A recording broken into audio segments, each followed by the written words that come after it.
오늘은 노아에 대한 이야기인데요. 노아가 우리 많이 노아 들어오셨죠? 노아는 그 이름이 위로의 아들이에요.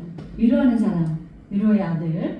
근데 이 노아가 하나님이 홍수로 세상을 멸망시키실 때 혼자 유일하게, 혼자는 아니고 노아와 노아 아내 그리고 노아의 세 아들, 그리고 세 아들의 며느리, 이렇게 해서 8명이 살아남았어요. 하나님께서 노아의 그 의로움을 보시고 그 세상에 있는 또 많은 사람들, 사실 노아 이전까지 사람들이 혹시 몇 세를 사는지 아세요? 노아가 950세를 살았어요. 그럼 노아 이전까지 거의 1000세를 살았어요, 사람들이. 그리고 노아 이후부터는 하나님이 길면 120년이라고 생각하셨어요. 그래서 거의 인간의 맥시멈 평균 수명이 거의 80세 되나요? 지금은? 그래서 이 노아가 1000살 가까이 육박하는 그 시간을 살 때 많은 사람들이 그 1000시간을 어떻게 살았냐? 1000살의 시간을 어떻게 살았냐면 아이, 어른, 뭐 남녀노소 할 것 없이 다 죄 가운데 빠져 살았어요.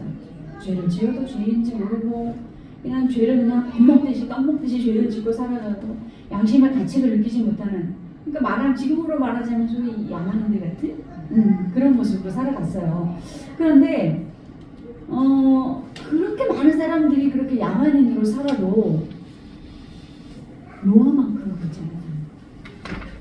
노아만큼은 쉽나요? 더 올리셔야죠. 노아만큼은 그러지 않았다는 거예요. 그래서 하나님께서 그 천세를 육박하는 그 삶을 살아가는 사람들의 그 모든 그 집단적인 광기를 하나님이 홍수를 터뜨려 버리면서 다 그 재앙으로 멸망시켜 버리시고 노아만, 그리고 노아의 가족만 이렇게 살려두시고 방주를 만드시게 하시는 거예요. 자, 우리 첫 대지 함께 읽겠습니다. 시작. 죄를 멀리 합시다. 5절에서 7절 보시면 여호와께서 사람의 죄악이 세상에 가득한가 그의 마음으로 생각하는 모든 계획이 항상 악할 뿐임을 보시고 땅 위에 사람 지으심을 한탄하사 마음에 근심하시고 이르시되 내가 창조한 사람을 내가 지면에서 쓸어버리되 사람으로부터 가축과 기는 것과 공중의 새까지 다 쓸어버린다는 것. 이는 내가 그것들을 지었음을 한탄하심이니라. 하나님이 인간을 짓고 인간이 잘 살고 살면 좋은데 모두가 죄악에 빠져 살아가는 거예요. 그러니까 하나님이 사실 하나님이 한탄하고 근심한다는 건 인간의 비유적인 표현이에요. 근데 하나님께서 멸망시키지 않으면 안 될 정도로 인간이 타락했다는 겁니다. 그리고 하나님이 계속해서 심판하셨어요. 경고하셨어요. 인생을 돌이키고 하나님 앞에 새롭게 또 선하게 살으라고 그렇게 계속해서 경고하셨지만, 그러나 12절 보시면 6장 12절에도 시작. 하나님이 보신즉 땅이 부패하였으니 이는 땅에서 모든 혀를 잃는 자의 행위가 부패함이었더라. 땅에 있는 그 육체를 가진 그런 생명체들은 다 어떻게 부패했다는 거예요. 인간은 본질적으로 선할까요? 악할까요? 본질적으로 선하다고 우리 전재석 집사님 선하시고 그러나 인간이 본질적으로는 선하지 않아요. 악해요. 본질적으로는. 하나님 지금 그러시잖아요. 인간의 모든 계획이 악하다고 그러시잖아요. 하나님은 우리를 뚫어보시는 분이시잖아요. 그러니까 우리의 생각이, 우리의 마음이 그렇게 악하다는 거죠. 대표적으로 인간이 가장 악한 것을 보여주는 대표적인 예가 뭘까요? 전쟁이에요. 전쟁이 일어나면 사람이 얼마나 잔인해질 수 있는지를 보여줘요. 사실 전쟁 나기 전에 사람들이 굉장히 평범한 사람들이었단 말이에요. 그런데 전쟁 가고 나서 징집되고 총을 쏴야 되니까 이성을 잃고 그 안에 있는 악이 막 발동되어지는 거죠. 악의 평범성이라는 책이 있어요. 악의 평범성. 히틀러 부하 중에 그 히틀러가 유대인들을 많이 죽였잖아요. 유대인들뿐만 아니라 많은 사람들을 대량으로 살상을 했죠. 그런데 히틀러 밑에서 함께 그 작업에 일을 했던 사람이 있어요. 악질적인 아이히만이라는 사람이 있어요. 루돌프 아이히만. 이 사람이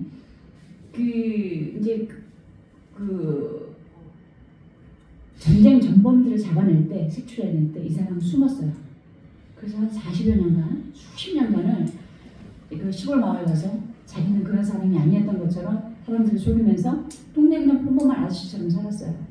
그리고 사람들과 즐겁게 지내고 사람들에게 선을 베풀고 이렇게 살았어요. 그런데 그 동네 사람들은 아무도 몰랐죠. 이제 그 히틀러의 그 협조했던 그런 전범들을 찾아내서 모두 색출할 때 이 사람이 드디어 걸렸어요. 그래서 그 사람이 재판받는 와중에 동네 사람들이, 함께 있었던 마을 사람들이 깜짝 놀란 거죠. 저 할아버지, 저 아저씨 우리 동네에서 너무나 좋은 분이었는데, 너무나 착한 분이었는데 저렇게 선한 얼굴을 하고 살았는데 원래는 어떤 사람이었어요? 히틀러 밑에 있었던 사람, 유대인을 대량으로 살생했었던 사람이라는 거죠. 그래서 한나 아렌트라는 사람이 그 재판을 지켜보면서 인간에게 얼마나 평범한 얼굴이 있는가 하면 그 뒤에 가려진 악의 본성도 있더라는 거죠. 이게 악의 평범성이라는 거예요. 우리가 그냥 일반적으로 살 때는 이 사람이 선한지 악한지 잘 몰라요. 그런데 어떤 계기가 있을 때는 그 사람의 악이 드러난다는 겁니다. 그런데 하나님이 보시니까 인간은 어때요? 다 악하다는 거죠. 다 악하다는 그 중심을 깨뜨려 보니까 그래요. 그리고 인간이 하나님을 만나기 전까지는 그 자신이 짓는, 그리고 온전히 살아가지 못하는 죄가 얼마나 큰지 잘 몰라요. 하나님을 만나고서야 비로소 자신이 얼마나 타락한 죄인이고 또 이 세상이 얼마나 타락했는지를 알아요. 그리고 우리가 왜 예배 드릴 때, 기도할 때 막 눈물을 흘려요? 우리가 마음을 막 돌이키는 거잖아요. 그러니까 우리 안에 있는 죄성들이 하나님 앞에서 볼 때 너무나 그 죄임을 알기 때문에, 깨닫기 때문에 그래요. 예수님도 하나님을 계속 거부하고 죄를 짓는 사람들에게 이렇게 불렀어요. 목사의 자식들아, 마귀의 자식들아, 사탄아 물러가라. 이럴 정도로 예수님이 그렇게 부르셨다는 거예요. 그러니까 그 본질을 깨뜨려 본 거죠. 그렇지만 그런 사람들도 예수님 믿고 돌아오면 오늘 구원이 너희를 이르렀다 하시면서 그를 구원받은 백성으로 의롭다 해주셨어요. 우리는 지금도 예수님 믿고 잘 살고 있어요. 그죠? 예수님 믿고 잘 살고 있지만 그러나 여전히 우리도 죄를 지을 가능성이 있다는 사실을 기억해야 돼요. 우리 안에도 죄를 충분히 지을 수 있다는 가능성이 있다는 것을 기억하셔야 합니다. 고린도전서에 보시면 시작. 그런즉 선줄로 생각하는 자는 넘어질까 조심하라. 나 예수님 믿어, 나 교회 나가, 난 하나님의 천국 백성 됐어 라고 이렇게 그렇게 방심하다가 어떻게 나도 넘어질 수도 있다는 거예요. 대도 조세영 씨 혹시 아세요? 대도 조세영 씨? 조세영이라는 큰 도둑이 있었잖아요. 그 사람이 청송 감옥에 오랜 동안 있었어요. 저희가 거기 청송 사역에 가잖아요. 이런 소문을 듣는데 그 안에서 예수님을 만난 거죠. 그래서 사람이 완전히 변해버렸어요. 거기서 막 자기가 예수님 전하는 사람 되겠다고 거기서는 완전히. 그런데 이게 죄인도 예수님 만나는 그 순간에는 완전히 다른 사람처럼 변해버려요. 얼굴에 뭐 광이 나고 빛이 나고 뭐 범접할 수 없는 그런 사람이 되는데 그 안에서 그랬던 사람인데요. 나오잖아요. 출소를 하잖아요. 그럼 어떻게 되는 줄 아세요? 남의 집 벽을 또 타고 또 들어가요. 그래서 뉴스에서 내도 조세영이 씨 나왔는데 출소한 지 얼마 안 돼서 다시 또 벽을 넘어서 그것도 잘 사는 집. 그 사람이 한번 이런 얘기를 했대요. 자기가 이 도둑질 하는 것도 자기가 가난한 사람들 돕기 위해서 자기는 부잣집만 튼다고 그런 얘기를 했다는 거예요. 어쨌든 도둑질은 죄잖아요. 근데 끊지 못하는 거예요. 예수님 믿고 그렇게 변화되어지고 막 큰 소리 쳐도요. 다시 세상에 나오면은 다시 다 못하고. 그러니까 우리도 뭐 나가서 뭐라는 듯이 죄를 짓진 않겠지만 죄를 지을 수 있다는 가능성을 늘 염두에 둬야 된다는 거죠. 교회 안에도 신앙생활 오래 하는 사람들이 돈에 넘어지고요. 여자에 넘어지고요. 명예 때문에 이래요. 인간 안에 우리의 죄의 경향성이 단지 예수님 그것을 이렇게 붙잡고 있어서 이렇게 터뜨려지지 않을 뿐이지 우리가 예수님과 조금 멀어지거나 신앙생활 좀 멀리하거나 내가 경건하면서 좀 멀어지면 그게 확 터지는 거예요. 그게 확 증폭되는 거예요. 그러니까 죄인으로 우리 변화되는 거죠. 사단은 계속해서 이걸 찔러요 우리에게. 너 죄인이야. 너 예전에 이랬잖아. 하나님 말씀 좀 듣지 마. 뭐 교회 좀 안 나와 어떠니? 이런 식으로 사람을 계속해서 죄를 지게 만들어요. 사단이. 우리 안에 죄의 경향성이 있기 때문에 항상 우리는 내가 죄를 지을 수도 있다라는 걸 생각하면서 내가 예수 안에 있는가 하나님 안에 있는가 스스로를 늘 단속할 수 있어요. 그리고 또 한 가지는 누군가가 죄에 빠졌다고 손가락질하면 안 돼요. 교회 안에서도 분명히 말씀드렸지만 돈 때문에 여자 때문에 명함 때문에 명을 지는 사람들이 있어요. 그렇다고 해서 우리가 그 사람들 향해서 손가락질하면 안 돼요. 비판하면 안 된다는 거예요. 심판하고 비판하시는 분은 오직 하나님 한 분이에요. 우리는 그럴 수 없어요. 왜? 우리도 언젠가 죄를 지을지 모르기 때문에. 그래서 사람은 항상 겸손해야 되는 거죠. 주님은 너희가 비판하는 그 비판으로 너희가 비판받게 될 것이라 말씀하셨어요. 우리가 누군가를 차기 험담하고 비판하잖아요. 그 비판이 다 우리에게 들어온다는 거예요. 그래서 내가 죄를 지을 수 있다라는 그런 가능성을, 죄를 지었다는 그 가능성이 좋다는 게 아니죠. 항상 내가 넘어질 수 있다라는 걸 생각하시고 동시에 다른 사람이 죄를 지고 넘어져도 그에 대해서 함구할 수 있는, 오히려 기도로 하나님 앞에 다시 우리가 밀착될 수 있도록 돕는 그런 모습이 노아를 닮아가는 모습이라는 거예요. 그런 모습으로 우리가 구원의 방주를 지어가시길 주님의 이름으로 축복합니다. 두 번째 내지 읽겠습니다. 하나님의 말씀을 준행하시다. 아멘. 그런 인류의 부패 속에서 천사 가까이 살면서 사람들이 죄를 지으면 얼마나 죄를 짓겠어요. 성경에 보면요, 그때부터 동성애가 굉장히 아주 트렌드예요. 트렌드. 성경에 동성애 얘기 많이 나옵니다. 동성애 얘기뿐만이 아니고요, 친족 간의 그런 막 성범죄, 그리고 사람과 동물 간의 그 성적인 문제, 성경은 사람들의 그 죄악을 고스란히 다 담고 있어요. 얼마나 타락한 죄악이 있는지. 그런 인류의 부패 속에서도 누가 한 사람 의인이었다고요? 노아 한 사람 의인이었어요. 노아만이 의인이었어요. 그는 아까 우리 말씀을 읽었는데, 자 함께 읽겠습니다. 시작. 그러나 노아는 여호와께 은혜를 입었다. 이것이 노아의 조건이라. 노아는 의인이요 당대의 완전한 자라. 그는 하나님과 동행하였으며. 아멘. 의인이었대요. 그러니까 죄를 안 지으려고 노력했겠죠. 그리고 완전하려고 노력했겠죠. 사람이 어떻게 완전할 수 있겠어요. 그런데 완전하려고 노력했겠죠. 그리고 하나님과 동행했다고요. 이 동행이라는 것은 우리 함께 동행하는 사람이 있잖아요. 우리 전지석 집사님 그 휴대폰에 남편분 전화 오시면 어떻게 살았죠? 동반자 하셨죠. 멋지세요. 맞아요. 동반자 알죠. 우리 하나님과 동행할 때 그 동행의 뜻이 뭐냐면 하나님과 같이 걸어가는데요. 하나님과의 보폭을 같이 맞추면서 걸어가는 거예요. 내가 앞서지도 않고 내가 뒤에 처지지도 않고 하나님이 말씀하시는 대로 보폭을 맞춰가면서 걸어가는. 그러면서 6장 13절에 보시면 6장 13절부터는 말씀이 길어요. 6장 13절부터는 어떤 내용이냐면 하나님께서 노아에게 이제 내가 너를 구원할 건데 너는 이제 방주를 지어라 이렇게 말씀하세요. 방주, 구원의 방주. 근데 그 방주가 얼마나 크냐면요. 높이가 22.5m. 어느 정도 될까요? 22.5m면.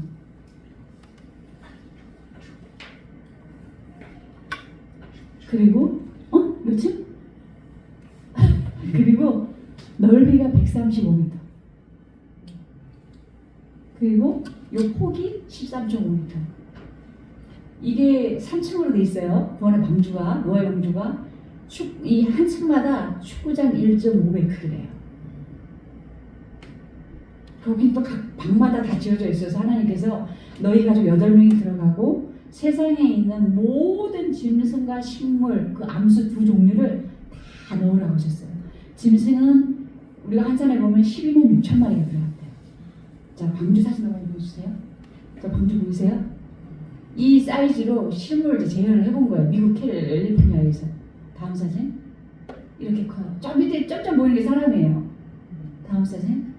두 분이 찍으셨나 본데 거리감이 조금 이제 있어서 굉장히 커요. 굉장히 큰 방주예요. 이 방주를 노아가 학자들은 70년에서 80년 동안 지었다고 그래요.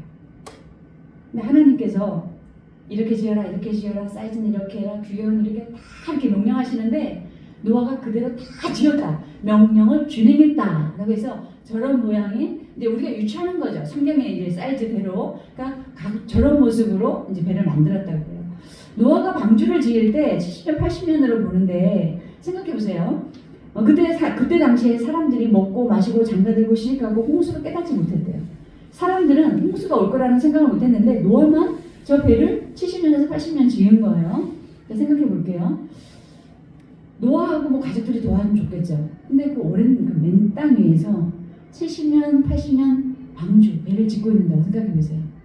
바다가 가까이 있는 것도 아니고 그 맨 땅에서 혼자 배를 짓고 있어요. 그 사람들이 뭐라 그랬을까요? 어휴, 저 미치광이. 아유, 저 바보. 하늘이 이렇게 좋은데, 이렇게 날씨가 좋은데 무슨 홍수야. 놀림거리, 비방거리, 미치광거리를 욕을 엄청나게 했어요.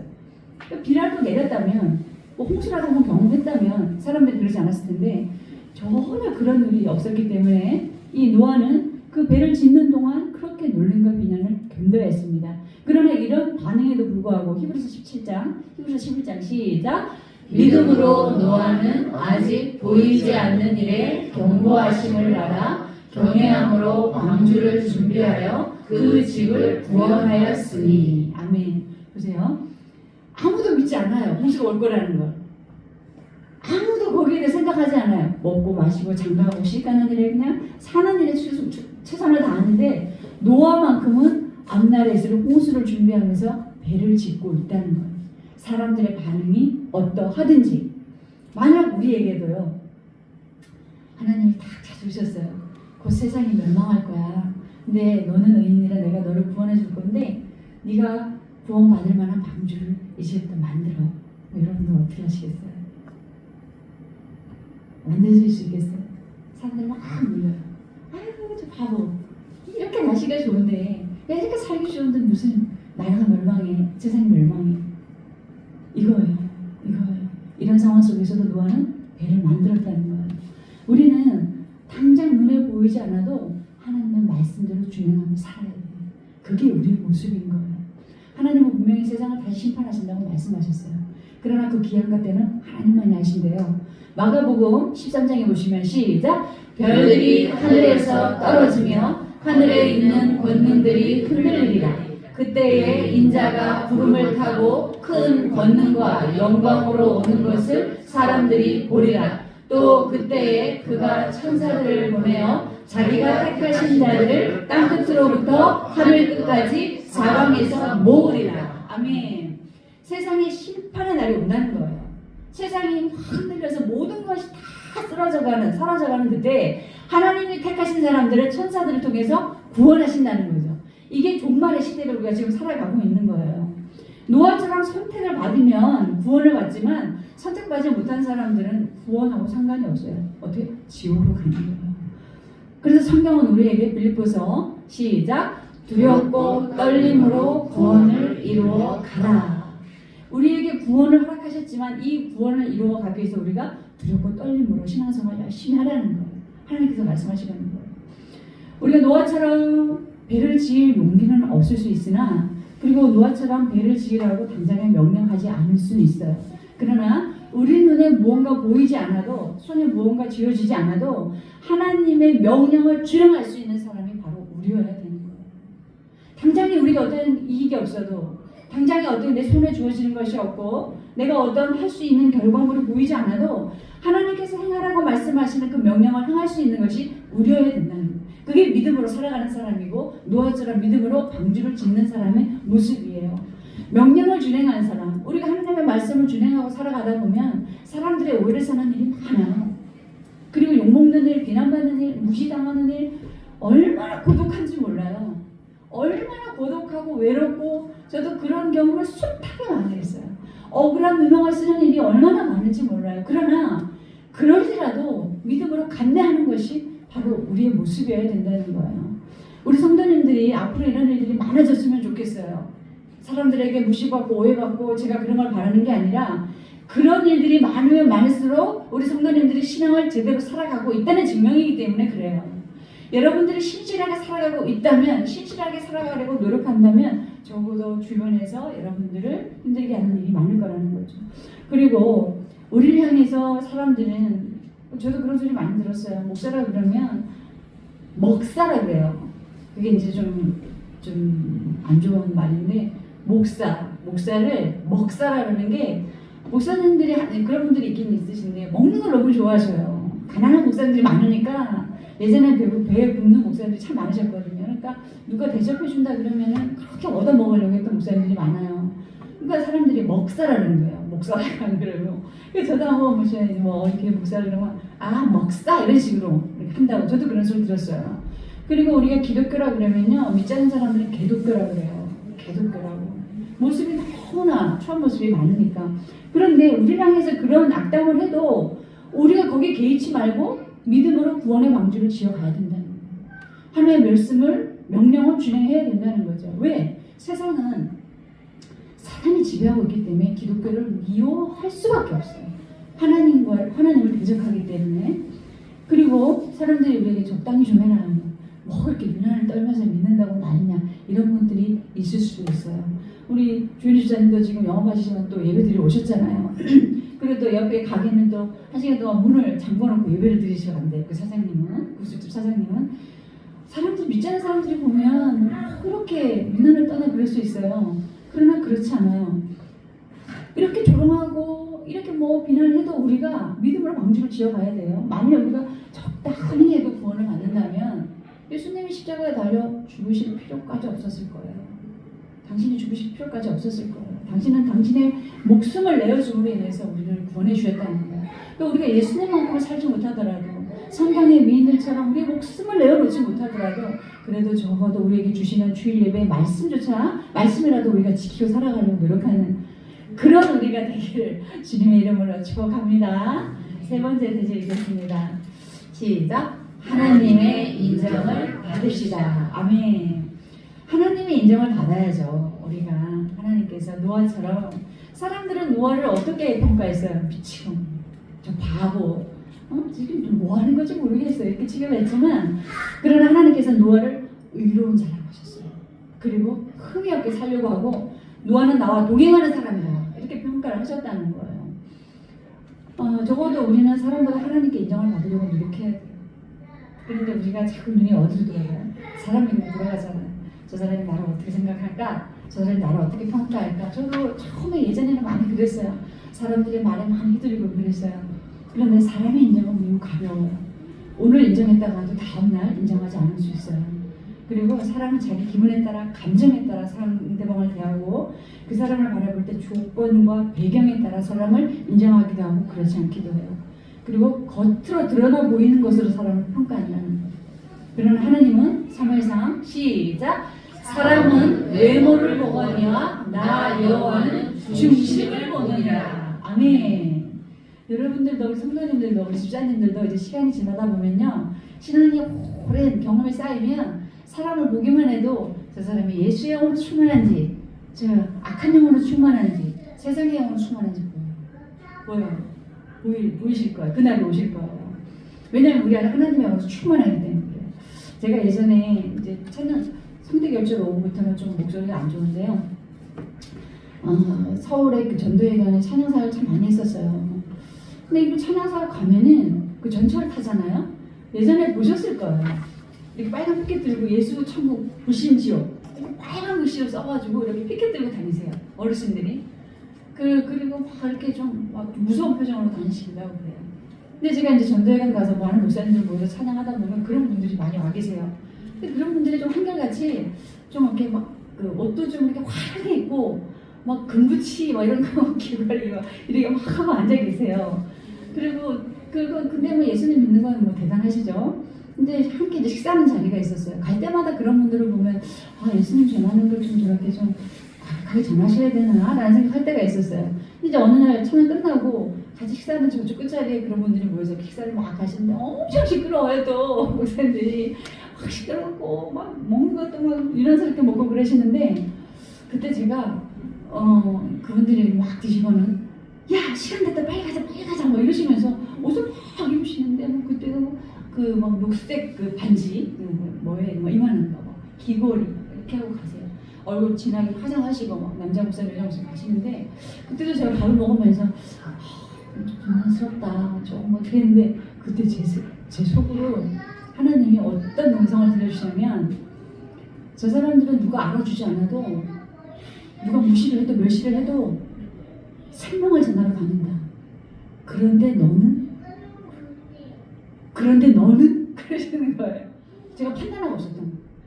그때 밥 먹다 너무 부끄러웠어요. 그리고 그분들을 다시 봤어요. 그분들은 누가 뭐라고 하든 누가 무시를 하든 예수 천국 구심지요 복음을 들고 다니는 거예요. 그런데 저는 그럴 용기가 없으면서 그분들이 좀 모습이 좀 그렇다고 이제 속으로 판단하고 있었죠. 그때부터 제가 누가 판단 들어가려고 하면 그런데 너는 이 말씀이 생각이 나.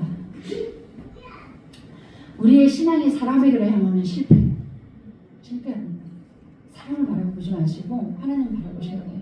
그리고 우리가 사람에게 인정받으려고 노력하면, 물론 사람에게 인정받으면 좋죠. 그런데 사람에게 인정받으려고 하고 관심 받으려고 하고 집중되려고 하고 그러면 신앙은 실패해요.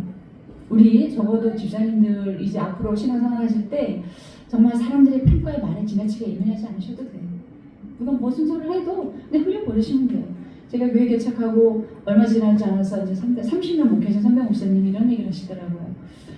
내가 30년 목회했는데 지금 와서 생각해보면 본인은 성도들에게 굉장히 내가 어떤 목사일까? 성도들이 나를 어떻게 생각할까? 이런 생각을 많이 하셨대요. 거기에 에너지를 너무 많이 쏟았다는 거죠. 30년 지나고 나니까 그게 너무 무의미하다. 나한테는 그러지 말라고 이렇게 조언을 해주셨어요. 그런 거죠. 우리가 사람의 평가에 신경 쓰고 사람의 인정에 신경을 쓰면 자꾸 내가 그 사람에게 맞추려고 해요. 자꾸 내가 하나님이 아니라 사람에게 맞추려고 한다는 거죠. 우리가 인정받을 분은 누구예요? 오직 하나님 한 분이에요. 하나님 한 분 앞에 우리 집사님들의 이름이 호명되면서 너는 의로웠다. 너는 흠이 없었다. 너는 나와 동행한 자였다. 이런 평가를 우리 성도님이 받았으면 좋겠어요. 로마서 12장 3절 시작. 각 사람에게 말하노니 마땅히 생각할 그 이상의 생각을 품지 말고 오직 하나님께서 각 사람에게 나누어 주신 믿음의 분량대로 지혜롭게 생각하라. 아멘.